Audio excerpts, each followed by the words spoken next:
Welcome back to the channel. This week we will be reviewing Rick Riordan's Heroes of Olympus, The House of Hades. If you guys have been enjoying all this content, please do not forget, like, share, subscribe, and hit the notification bell so you do not miss a video. If you guys have books you want me to do reviews on in the future, please do not be afraid to leave them down in the comments, and you can also comment them to me on my social media pages as well. If you guys want to follow me on social media, on Instagram, I am Riley Murray Book Reviews, and on Twitter, I am Riley T. Murray. I will leave links to both of those accounts down in the description if you want to go and follow them. As always, format for the book review, summary of the story, pros, cons, and then my final thought and ranking. With all that out of the way, let's hit the intro.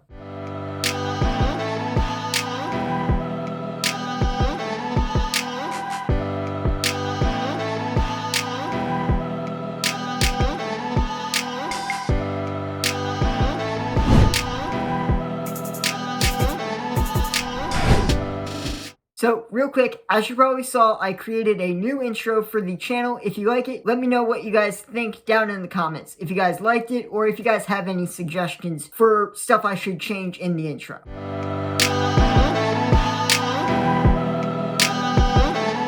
So, following the events of Mark of Athena and the crazy cliffhanger where Percy and Annebeth fall into Tartoris, Percy and Annebeth must make their way out of Tartoris and find the doors of death, close them on the Tartoris side. While in the mortal world, the crew of the Argo 2 has to continue their mission to Greece.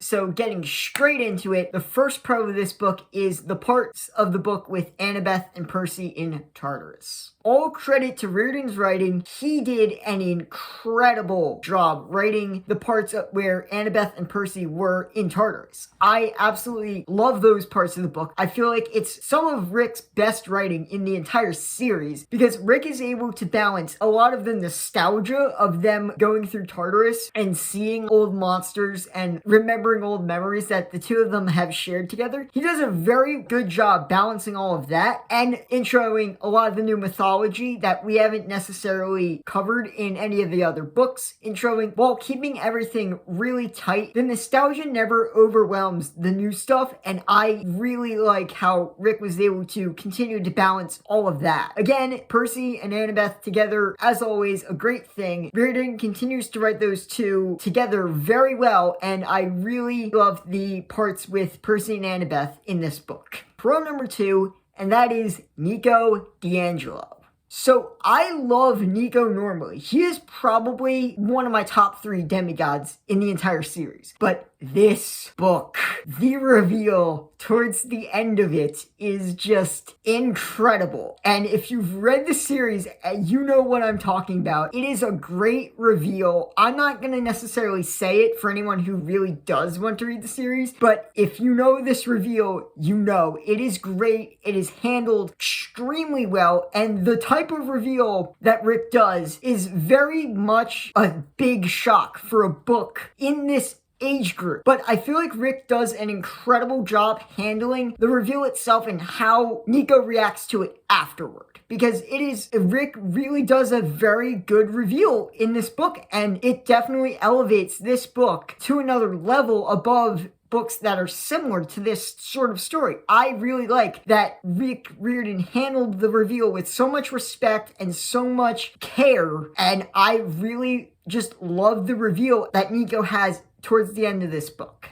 Coming to pro number 3, and that is Frank. So, surprisingly, Riordan gives Frank quite a lot to do in House of Hades. For the most part, Riordan hasn't given Frank a whole lot to do since Son of Neptune. He's just kind of been caught up in that Leo Hazel plot. He was kind of in the middle of all that. But now in this book, Riordan really gives him a couple of really key moments to shine. The one that's really big is his moment in Rome when he's battling the Catoblephany and all that. That is probably Frank at his best, and also the part when they were in the tunnel with the zombie army. That is also a really important aspect for Frank's character, and I really applaud Riordan giving the background character a lot to do and still making him feel very interesting and not entirely forced. Riordan pushes Frank forward, but it's in a way that really does work in the story, and it doesn't feel entirely just out of nowhere. It really makes sense, and it is very well done. on, so I do applaud Reardon for being able to do that. So coming to pro number 4, and that is Jason. Again, Reardon does a very interesting thing with Jason in this book, because in all the other books, Jason has been fairly straight-laced for the most part, but in this book, Reardon starts to bring in an interesting idea that Jason isn't now entirely Roman. Now that he's experienced Camp Half-Blood, he's starting to lose his Roman identity. And I feel like this is a genius idea that Reardon went with, because for the most part, Jason kind of has this weird Superman problem where he's too good, but I feel like introing that idea into his identity really did make his character a bit more interesting and a bit more likable to read. Again, for the most part, I'm okay with Jason, but I feel like Reardon going with this idea really did make Jason a better character in the long run.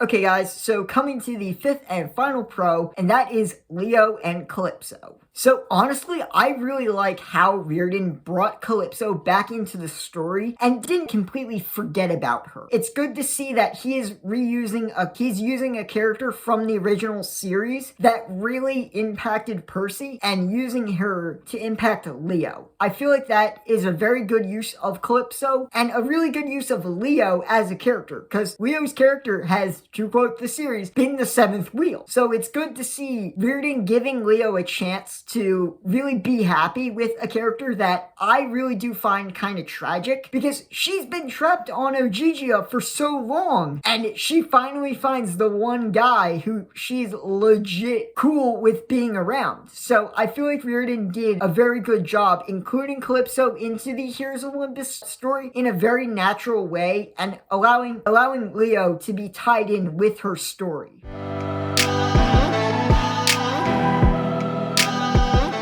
Okay guys, so coming to the con section, the one thing that really bothers me is the fact that Jason is able to make Frank Praetor. So in the middle of that battle in Greece where Nico has to summon the skeleton army, Jason is able to make Frank Praetor in the middle of the battle, because not all the skeletons were responding to Jason, but he's like, hey Frank, I'm gonna make you emergency Praetor so you can command these guys. I understand why Reardon had to do that in the context of the story itself. He had to keep the plot moving, but I'm like, come on, Reardon was spending the entire book building up the fact that Jason wasn't entirely Roman, and he's like, he's got enough Roman in him to be like, I'm gonna transfer the rank of Praetor over to you and you can do this. I'm like, come on, couldn't you have had Frank do something super heroic that gains him the rank of Praetor? That would have, I think, been a bit better and really have made Frank's character even better than he was in this book. Again, this might just be nitpicking, but it's something that I noticed while I was going back through the book. I'm like, come on, Reardon, you had a great plot point with Jason, but you undercut it in service of the general plot. I mean, I know why Reardon had to do it. Sometimes I kind of get annoyed when authors undercut a very interesting plot point for one single character to continue the main plot. I understand why it has to be done in the context of the plot, but I kind of don't like how we had to choose between keeping the plot going forward and undercutting Jason's most interesting plot point in this book.